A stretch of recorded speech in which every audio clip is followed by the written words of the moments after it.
Hormuz நீரிணை தற்போது வணிக கப்பல்களுக்கு முழுமையாக திறக்கப்பட்டு நேற்று முதல் அந்த நீரிணையால் கப்பல் போக்குவரத்து வழமையை விட அதிகமாக இடம்பெற்று வருகின்றது. இது ஒரு முதலாவது ஆறுதல் செய்தி. இதேபோல அமெரிக்காவால் தடை செய்யப்பட்ட ரஷ்யாவின் மசகு எண்ணெயை கடல் வழியாக விநியோகிக்கவும் விற்கவும் அனுமதி அளிக்கும் இன்னொரு தளர்வை நேற்று அமெரிக்கா எடுத்த விடயம் இரண்டாவது செய்தியாக வருகின்றது. அதாவது சாதகமான செய்தியாக வருகின்றது.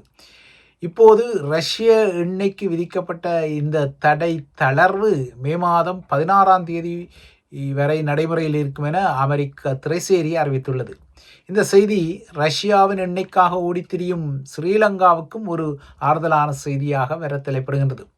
மூன்றாவது செய்தி, கடந்த 24 மணி நேரத்தில் இஸ்ரேலின் எந்த பகுதியிலும் வான்வழி தாக்குதல் எச்சரிக்கை ஒலி எழுப்பப்படவில்லை. இதன் அர்த்தம் என்னவென்றால் ஹெஸ்புல்லாக்கள் முற்றாகவே இஸ்ரேல் மீதான தாக்குதலை நிறுத்தி இருக்கின்றார்கள். இந்த லெபனான் இஸ்ரேல் போர் நிறுத்தத்தை அவர்களும் கடைபிடிக்கின்றார்கள் என்பது ஆதாரப்படுகின்றது. இதேபோல கடந்த சில நாட்களாக, அதாவது இந்த அமெரிக்க ஈரானிய போர் நிறுத்தம் வந்த பின்னர் வளைகுடா நாடுகளிலும் இந்த வான்வழி தாக்குதல் எச்சரிக்கை ஒலி எழுப்பப்படவில்லை என்பது உலக மக்களுக்கும் வளைகுடா மக்களுக்கும் ஒரு ஆறுதலான செய்தியாக இருக்கின்றது. ஆனால் இது நிரந்தரமாக தொடருமா என்பதில் தான் இப்போது ஐயங்கள் எழுகின்றன. ஹோர்முஸ் நீரிணை ஈரானால் திறக்கப்பட்ட விடயமும் ரஷ்ய எண்ணெய்க்குரிய தடை நீக்கமும் எண்ணெய் விலைகளை உலக சந்தையில் சரிய வைத்திருக்கின்றது. இதுவும் இன்னொரு ஆறுதலான விடயம்.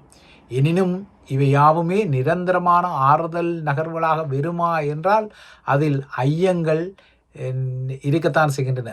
லெபனானில் ஏற்பட்ட போர் நிறுத்தத்திற்கு இணங்கவே ஹோர்முஸ் நீரிணை திறக்கப்பட்டுள்ளதாக ஈரானின் வெளியுறவு அமைச்சரும் அமெரிக்க ஈரானிய பேச்சுக்குழுவில் பங்கெடுத்த பிரமுகருமான அப்பாஸ் அராக்ஷி குறிப்பிடுகின்றார்.